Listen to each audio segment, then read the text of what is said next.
হ্যাঁ ভাই পাকিস্তানিরা, তোমরা যদি ভিডিও দেখো তাহলে বলো আসল কিংকে আর বেকার কিংকে। নমস্কার, আমি তারা, তোমরা দেখছো লাল বল। যদি কেউ জিজ্ঞাসা করে পাকিস্তানের চোখের জলের নদী বইছে কেন, তাহলে বলে দিও বিরাট কোহলি এসেছিল। বিরাট যখন পাকিস্তানের বিরুদ্ধে খেলেছে তখনই বর্ডার থেকে কান্নার আওয়াজ শুনতে পাওয়া গেছে। এত বেজ্জতি তো 1971 সালে ঢাকায় আর 1999 সালে কারগিলে হয়নি, যতটা বিরাট কোহলি একা বেজ্জতি করে দিয়েছে আর বারবার লাগাতার করে চলেছে। আর যতবার বিরাট কোহলি খেলতে এসেছে ততবারই পাকিস্তানিরা ইংরেজদেরকে গালাগালি করেছে। যদি ইংরেজরা দেশভাগ না করতো তাহলে বিরাট কোহলি একই দেশের হয়ে খেলতো। একটা কথা বলো পাকিস্তানিরা, তোমরা যে বারবার ভারতের সাথে তুলনা করো, ভালো করে দেখলে তো তোমাদের তুলনা নেপালের সাথেও হয় না। কি জানি, আমার কেন মনে হয় বাংলাদেশিরাও পাকিস্তানকে পিটিয়ে চলে যাবে।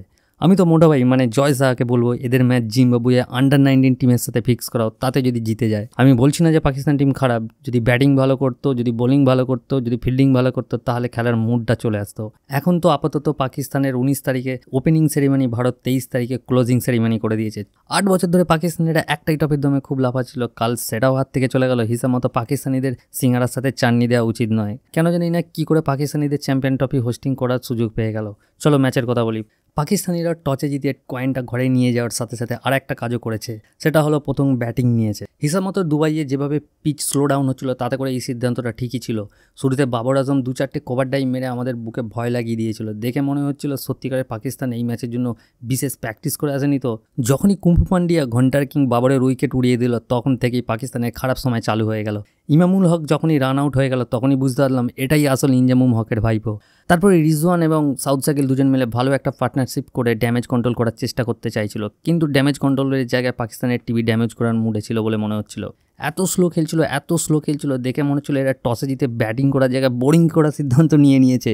দুজন মিলে 100 রানের পার্টনারশিপ করলেও এত বল খেয়েছিল আমার তো মনে হয় রাতে ডিনার করেনি, এতেই পেট ভরে গেছে। সত্যি বলতে পাকিস্তানের টপ অর্ডারের পর এরা যা রান করেছিল দেখে মনে হচ্ছিল এর থেকে বেশি আশা করা উচিত নয়। 3 জন গুজরাটি হার্দিক, অক্ষর এবং জাডেজার পর একজন ইউপিওয়ালা কুলদীপ এদেরকে ধরে ধরে খুব মেরেছে। সব মিলিয়ে পাকিস্তান 50 ওভারের বেশি খেলতে পারেনি আর 240 রানে অল আউট হয়ে গেছে। এবার টার্গেট ছিল 242-এর।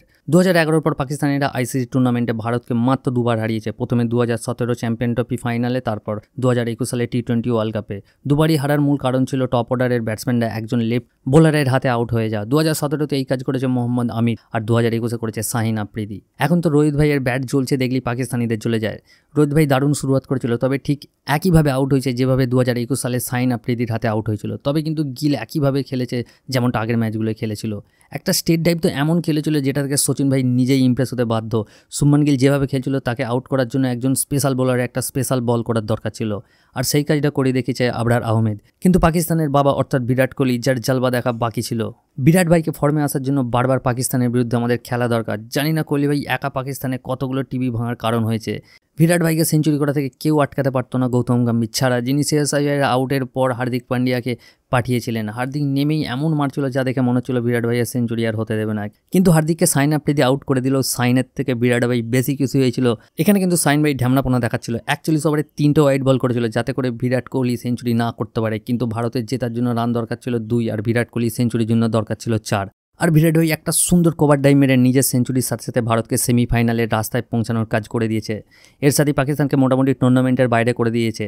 আজকে পাকিস্তানের কড়া নজর থাকবে নিউজিল্যান্ড এবং বাংলাদেশের ম্যাচটার উপর, কারণ নিউজিল্যান্ড যদি বাংলাদেশকে হারিয়ে দেয় বাংলাদেশ আর পাকিস্তান দুজনেই টুর্নামেন্টের বাইরে চলে যাবে। আর যদি বাংলাদেশ জেতে তাহলে পাকিস্তান আর বাংলাদেশ দুজনেই টুর্নামেন্টের মধ্যে থাকবে। দারুণ মজাদার হবে আজকের ম্যাচটা। তবে যাবার আগে কোহলি ভাইয়ের জন্য কমেন্টে ভরে দিও, আর বাকি দেখা হবে কালকে নিউজিল্যান্ড এবং বাংলাদেশের ম্যাচের খবর নিয়ে। আর তোমরা যদি ভিডিওটা ফেসবুক থেকে দেখো তাহলে অবশ্যই পেজটাকে ফলো করতে ভুলবে না। Good bye.